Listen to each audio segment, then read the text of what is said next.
Notre devoir, justement, c'est de préserver la sunna de tout cela.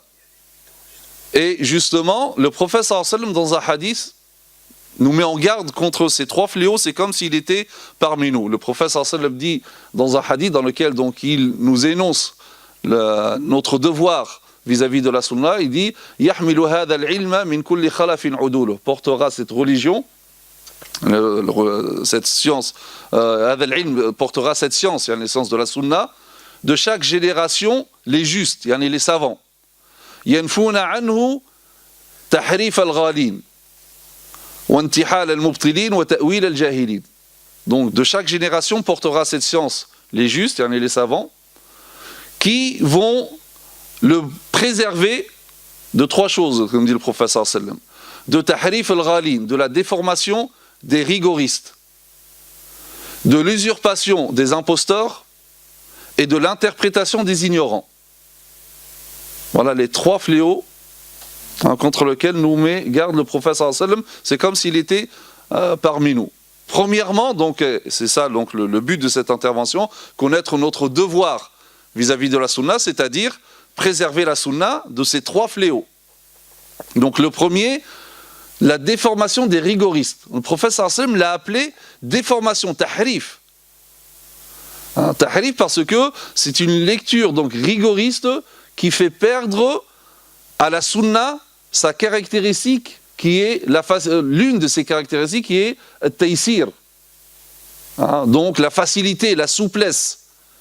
Et donc on va vouloir imposer aux gens donc des avis rigoristes et ceci est une déformation de la religion. Le prophète sallam a parlé, donc l'a appelé une déformation, comme j'ai dit, ça va dénaturer la sunna, car l'une des caractéristiques de la sunna, donc c'est cette souplesse, cette facilité, alors que cette tendance donc dénature la sunna du prophète sallallahu alayhi wa sallam et finalement fait fuir les gens de la sunna, car les gens, d'une manière générale, ne peuvent pas supporter ce qui est trop rigoriste. On a besoin de facilité, de souplesse. Sinon, c'est contre nature et finalement, on va repousser les gens de la religion. Et c'est pour cela que le prophète sallallahu alayhi wa sallam nous a mis en garde contre ce rigorisme. Il dit Iyyakumul ghulu fid din, gardez-vous, méfiez-vous du rigorisme en matière de religion, car ce qui a fait anéantir ceux qui étaient avant vous, c'est ce rigorisme en matière de religion. À force d'être rigoriste, on finit par tout lâcher. Et on fait faire fuir les gens de l'islam. Et le prophète sallallahu alayhi wa sallam dit halakal mutanatti'un, halakal mutanatti'un, halakal mutanatti'un. Malheur ou que périssent ceux ou bien les rigoristes. À trois reprises, le prophète sallallahu alayhi wa sallam répète ceci. À trois reprises. Et si tanattu', c'est quoi? Le tanattu', c'est le fait d'être dur, rigoriste, là où il ne le faut pas. Le rigorisme, c'est par exemple le fait d'adopter un certain nombre d'avis au niveau de la pratique, un certain nombre d'avis au niveau de l'aqida, et quiconque sort de ces avis-là, c'est un égaré, un polythéiste, un kafir, je ne sais quoi d'autre. Ça, tanattu', c'est le fait de vouloir imposer ton avis alors qu'il y a d'autres avis, mais c'est de considérer que ton avis c'est la vérité absolue et les autres sont forcément dans l'erreur. Ça c'est vraiment au meilleur des cas dans l'erreur. Sinon donc c'est carrément donc des égarés, des innovateurs, voire même donc excommunier ces personnes. Et c'est ça le rigorisme contre lequel le prophète sallallahu alayhi wa sallam nous met en garde. Des personnes, si tu dis que la barbe n'est pas une obligation, tu es un égaré.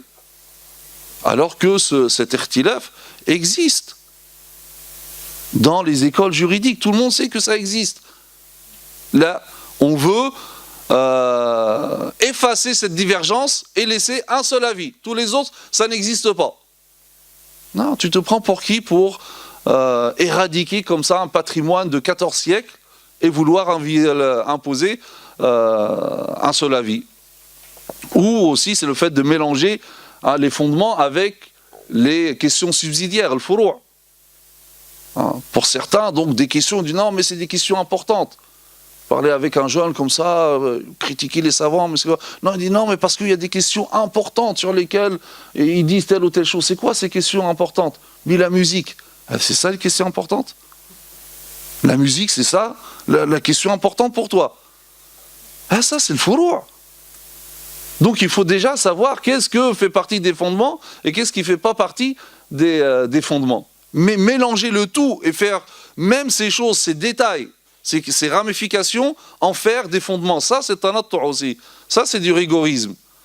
En matière de l'aqida, c'est pareil. Certains avis, si tu ne dis pas que Dieu a des yeux, il a un visage, il a un côté, il a des pieds, il a des yeux, il a une main ou deux mains, il a des doigts assis sur un trône, si tu ne dis pas ça, tu es un égaré.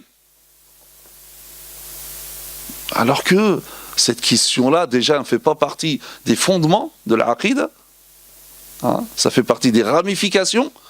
Et ce n'est pas l'avis de la grande majorité des musulmans. Hein, donc, tout ce qui relève ici de la croyance musulmane, hein, dans le dogme, ici, il y a cette question-là, elle fait partie des ramifications, pas des fondements. Alors que toi, tu en fais un fondement. Hein, et la première question, il te voit, salam alaykum, ayna Allah. Salam alaykum, où est Dieu? Je ne le connais même pas. T'as un problème, t'as perdu ton Dieu, qu'est-ce qui t'arrive? Hein? Mais en fait, c'est juste pour voir comment tu vas répondre, pour te cataloguer. Parce qu'on a des personnes, c'est des imanomètres. Hein? C'est eux qui vont te définir. Alors tu me dis ta réponse et je vais te classer. Toi t'es croyant, t'es pas croyant, toi t'es à moitié, toi t'es carrément sorti de l'islam, toi ta foi elle est saine. On a des juges comme ça. Alors que cette question-là, ils sont rentrés maintenant dans le débat, mais c'est une question de la ramification. Et les savants, ils ont répondu à ce genre de questions. Et il ne faut pas prendre les choses comme ça au sens propre des termes. Hein. Mais malheureusement, donc, c'est quoi ce rigorisme, comme j'ai dit, c'est soit tu dis comme moi, soit tu es un égaré. Et après, ça peut aller loin. Je commence par dire que tu es un égaré, tu es excommunié, kafir, et après, donc, ça peut aller, ça peut arriver à la violence, etc. Certains s'arrêtent à cela, mais d'autres peuvent passer à la violence. Ça, c'est l'une des choses contre lesquelles il faut mettre en garde. Ce rigorisme, donc, littéraliste, totalitariste, par rapport au texte de la sunna du prophète, sallallahu alayhi wa sallam. Je parlais avec certains jeunes sur celui qui ne prie pas. Est-ce qu'on fait salat al-janaza dessus ou pas? Et j'étais étonné de ces jeunes qui avaient une dureté dans le cœur, mais wallah, il n'y a pas de mots. Non, c'est kafir. Mais tu te rends compte de ce que tu dis? La majorité il ne faut pas se leurrer, la majorité des musulmans n'accomplissent pas la salat. C'est pas parce que nous on est là, on sort de la mosquée, ça, on croit que tout le monde. Donc tout cela, c'est des kuffars. Dans ta famille, tu as des gens qui ne prient pas. Tu vas même pas leur faire salat al-janaza sur eux? Pas de rahma? Laisse-le, ça c'est entre lui et Allah Azza wa Jal. Il lui pardonne ou pas, c'est entre lui et Allah Azza wa Jal. Mais toi, tu n'as pas de rahma, tu ne voudrais pas qu'Allah Azza wa Jal lui pardonne? Pourquoi cette dureté? Et en partant des textes de la sunna, mal compris. Donc tout ça, c'est du rigorisme contre lequel le prophète sallam nous a mis en garde. Donc il faut préserver la sunna de cela. Et d'avoir donc une compréhension saine. Et pour ceci, bien sûr, il faut respecter des règles de la sunna, pour comprendre la sunna du prophète sallallahu alayhi wa sallam. Mais ça, on n'a pas le temps, bien sûr, d'en parler, mais vous pouvez trouver ces règles dans le livre La Sunna mode d'emploi.